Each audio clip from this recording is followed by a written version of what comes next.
the front line of Europe's battle against the coronavirus, with its soldiers in a race against time that is so far being lost. Northern Italian hospitals like this one in Cremona already creaking under the strain. Dr. Angelo Pan shows us around its operating rooms, now transformed into makeshift intensive care units, the ICUs themselves overwhelmed by the sheer number of COVID-19 patients. There is not enough room in the ICU. If Milan will be badly struck by the outbreak, it's going to be a big problem for everybody. Beyond the shortage of beds and ventilators, the doctors getting sick themselves. Dr. Pan has had one day off in the last 6 weeks. He says total confinement is the world's only hope. We can win the battle. If the people will keep on having contacts with each other outside in the restaurants, in the bars, in the supermarkets, and so the infection will spread, we keep on spreading, it's going to be very tough. And his message from the front line to the outside world? I mean, if you're not involved in the war in the hospital and you're not an healthcare worker, stay home and think about life. This is a good opportunity. Melissa Bell, CNN.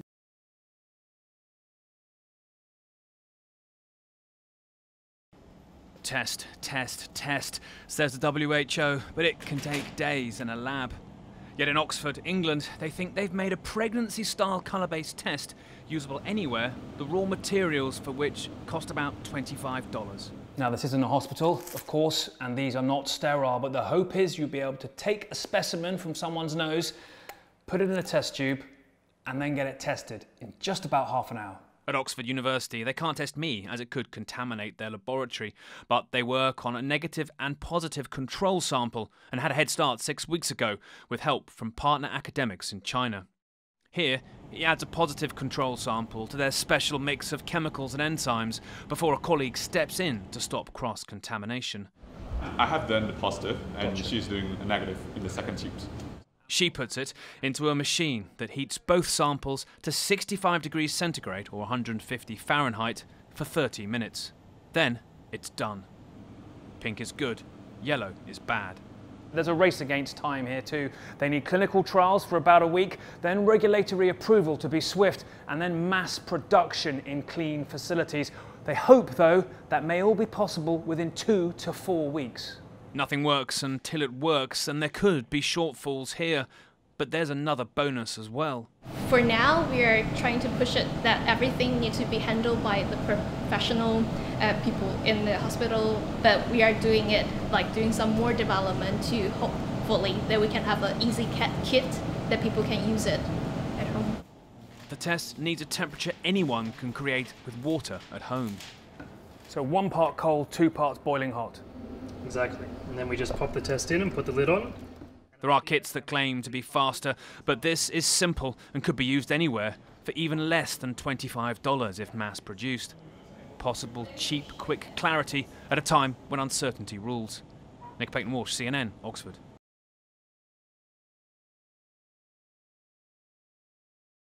Are different symptoms that we're now hearing about from doctors. So you were tweeting out about the loss of appetite actually being the most common, but there's also new information out of ENT UK, an organization in the UK, about loss of smell and loss of taste, and that can sometimes be an indicator.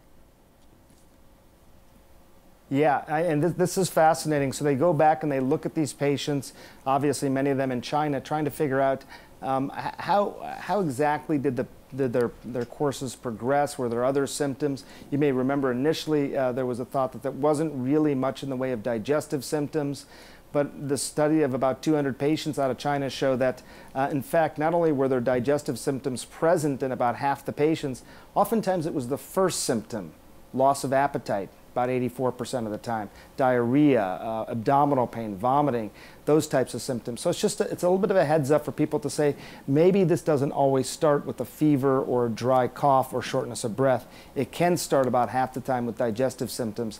Then as you mentioned, just overnight, Erica, what's called anosmia, which basically means loss of smell, seems to be another symptom that many of these patients often develop. They don't know if it's related to the upper respiratory virus part of this or what, but anosmia, maybe linked to loss of taste, maybe linked to loss of appetite. We're not entirely sure, but it's clearly something to look out for. Sometimes the early symptoms aren't these classic symptoms.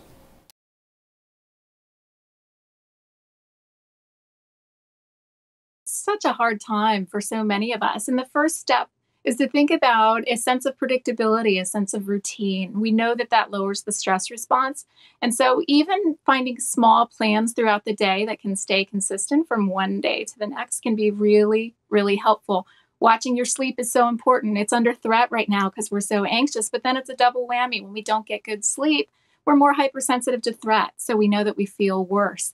Fresh air when it's safe to do so, even small bits of sunlight can be very helpful. And of course, a big part is, keeping your brain active without going to catastrophizing mode. So setting limits on when you start spiraling, observing your thoughts, okay, am I finding information here that helps me feel more in control? Is it gaining me insight? Or am I kind of getting wrapped around this and starting to cycle into a really dark place? And I need to take a step back and I need to reset and get a little change of scenery even within my own house. Of course, the biggest thing of all right now, too, is probably to make sure that the social distancing isn't turning into total social isolation, because we know that has very serious mental health effects, especially for people who feel particularly cut off from loved ones right now. So how do people deal with that if they're feeling isolated and alone? Because, to be honest, they're isolated and alone.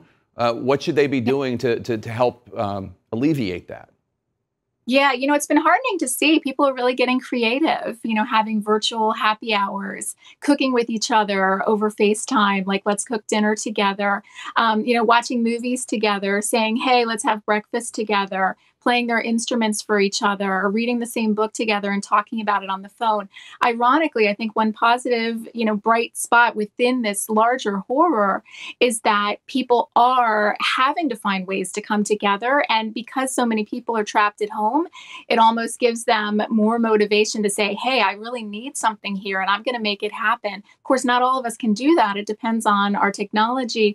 But really even, reaching out to a neighbor via an old-fashioned phone call can be really helpful right now. I also think it's important that people just acknowledge this sucks. This is really awful. Mm-hmm. It's totally okay to be upset and emotional and freaking out at home. I mean, we are going to get through it. The world will, the United States will, but it's tough, and we don't have to pretend that it's not.